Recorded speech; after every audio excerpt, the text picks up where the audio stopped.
Hi, welcome to Climbing Daily. Coming up on today's show, alpine climbing with Ueli Steck, and we catch up with Simoni Morrow.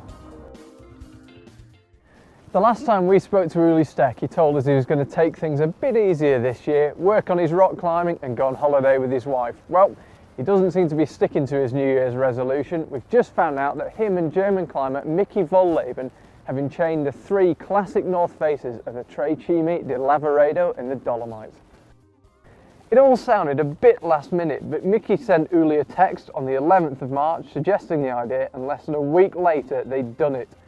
Starting up the Cassin route on Cima Ovest at 8:30 in the morning, they then climbed the Comici line on Cima Grande and finished with the Innerkofler on Cima Piccola. In all, it took them 15 hours and 42 minutes. The pair had support from friends who gave them food and drink along the way, and it also sounds like they had a pretty good party when they got back to the Auronzo hut, drinking decent wine and listening to German band Die Toten Hosen into the small hours.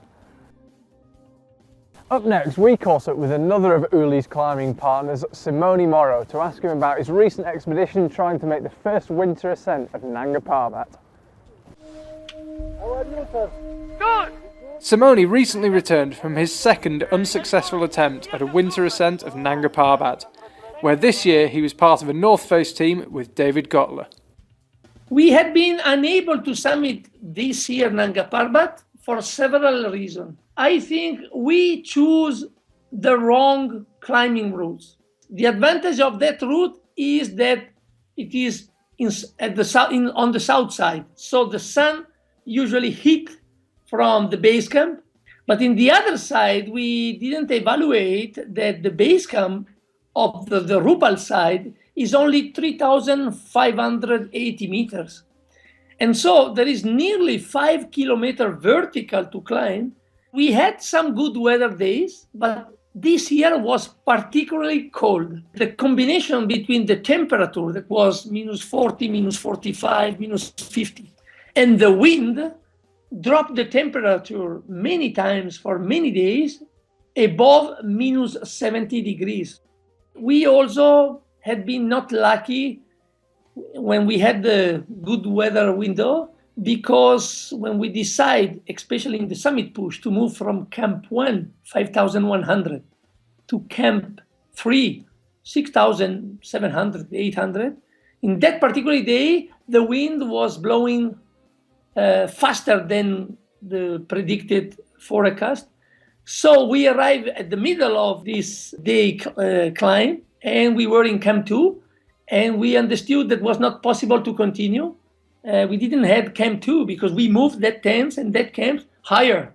So I let the possibility to David to go 200 meters above and sleep inside one tent let free by the Polish. And I decided to take a bivouac without nothing at 6,000 meters in camp, where is the Camp 2 in the icy cave.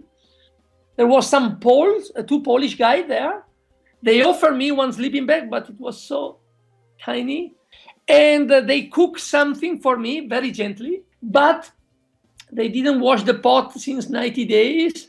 They cook inside everything: rice, pasta, dry food, salami, tea, milk, porridge. So the taste was not the usual that I'm used. So I vomited during the night a lot. And so I had no possibility to hydrate and eat properly. It is my fault, not their fault, but altogether put me in the wrong physical condition in the most important day. It remains to be seen whether Simoni will go back for another attempt, but one thing is for sure, until Nanga Parbat is climbed in winter, there will be teams vying for the first ascent. Sticking with the Alpine theme, don't forget that you still have time to enter the Arcturus Academy competition. Just go to arcturusacademy.com, click on the contest tab, fill out your name, and you could be here getting taught clinics and wearing a load of free kit. See you tomorrow. The route is 350 metres long. It was first climbed in 1993. Good conditions are rare, so it only sees a handful of ascents every year. But